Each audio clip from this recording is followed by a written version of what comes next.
there has been, even in my life, it seemed like there was an attack that came from the enemy concerning my son. I know I've shared it a couple of times with you, concerning my son, but what I realized is that the attack wasn't even about my son. All right. I want y'all to hear what I'm saying. Lord. The attack was all about what will I do when I don't know what to do. We know that we are people of faith. We know that we walk by faith and not by sight. We understand that. But in the midst of the walk that you're going in, I found out that the enemy has a way to move peace around. That's right. I want you to hear what I'm saying. Yeah. Because there are certain things that right now in your life you are very much at peace with. Right. Some people it's their job, and some is family, and some things is going on, but there's no wave, there's no shaking right now in the midst of my job, in the midst of my family. So we tend to have a peace about a thing because there's no turbulence so far in it. And one of the most familiar scriptures that we read, and I'm going to give it to you, and y'all will say, ooh, that's where he goes. Right. It's found in the book of St. Mark, chapter 4, and the 35th verse.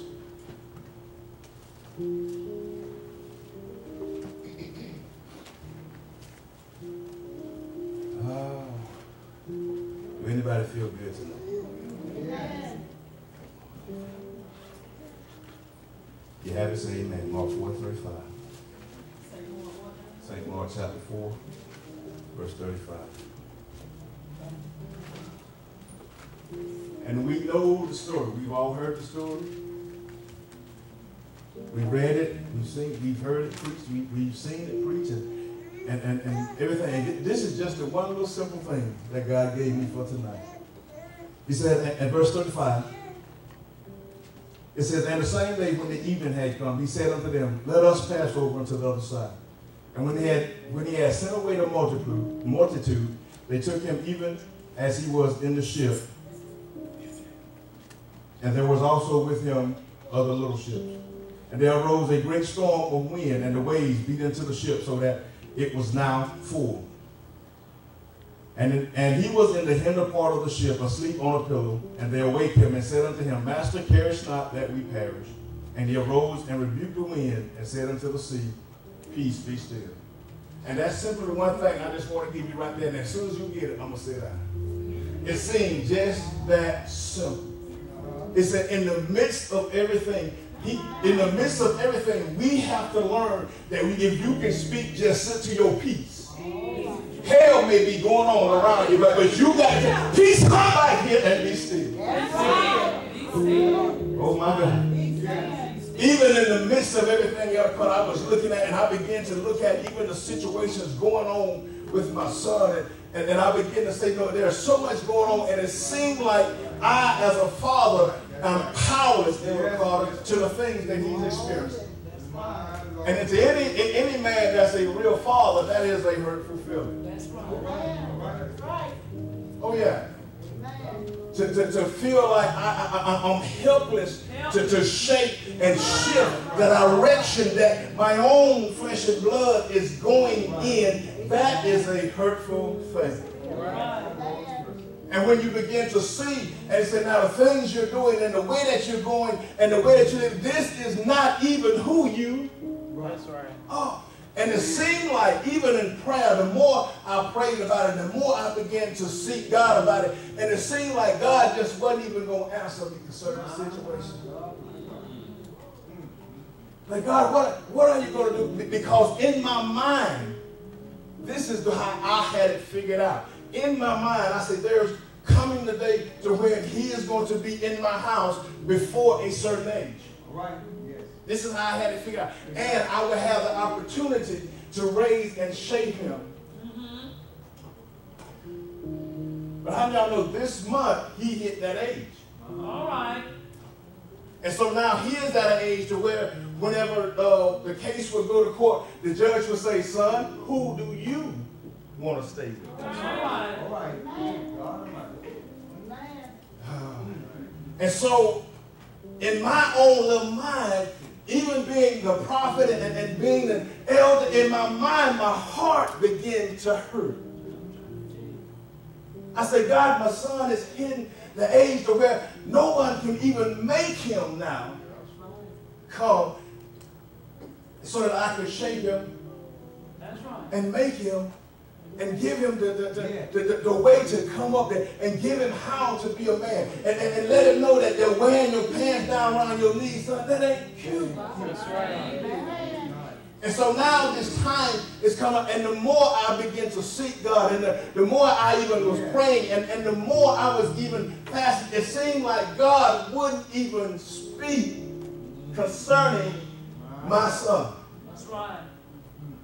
And it went on for a couple of weeks, and it went on for some months, and really the word actually came to me like 2 days ago. And this was what it was. I said, but God, what are you going to do? He said, I'm not going to do anything, but you need to tell your peace to get back in the place it was 3 months ago. Because 3 months ago, you was at peace that I was in control.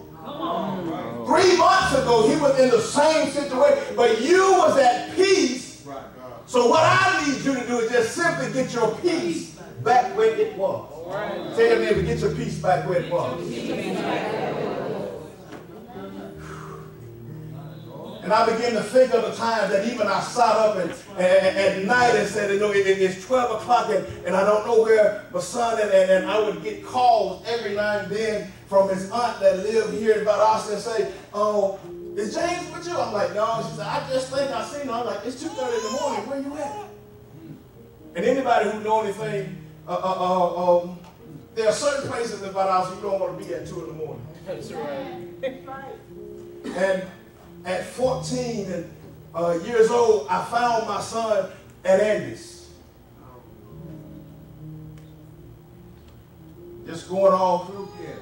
And I'm like, what in the world? And it seemed like the more and more I said, God said, just get your peace back to where it was. Everything that have happened so far, he said, there was a time when you had full faith that I was in control.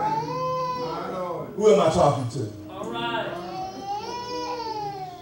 And we find that in the first part of the scripture. I'm sorry, did the kids need to go? They good? We find that in the first part of the scripture, it says that Jesus said, now let us go over here to this other side. But it's so, but he said it so seemingly like it was just ignored. Right. How many know sometimes you can get a word that's so simple that you will ignore it? All right. It'll seem like it's just too simple. But what you don't understand is that Jesus is already speaking to the storm that he's anticipating when he get out there. He had already said that no matter what happened, if the boat turned upside down, we're going to end up on the other side. On the other side. So I'm trying to tell you that no matter what you may be facing, no matter what you may be going through, all you need to do is call your peace back where it was before you start experiencing what you're experiencing. It's not that God has forgotten. It's not that God will not answer, but you have the ability to tell your peace to be still. And so what the enemy will do, he will begin to set an onslaught of things, of natural things that's happening in everyday life. Not to get you to just leave the church, not to get you to give up on your faith, but to get your peace out of whack. Because he knows that even though you're powerful, if you ain't got no peace, you can't do nothing for God. How many know that when you're at home, for those of you that are married, when you're at home, if there's no peace between that husband and that wife,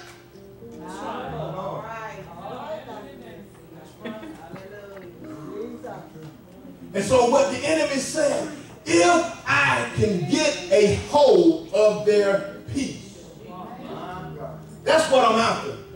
If I can get a hold to their peace, they won't even feel like witnessing when somebody comes that want to hear the word. They won't even feel like telling it because they'll be so tired and they'll be going through so much.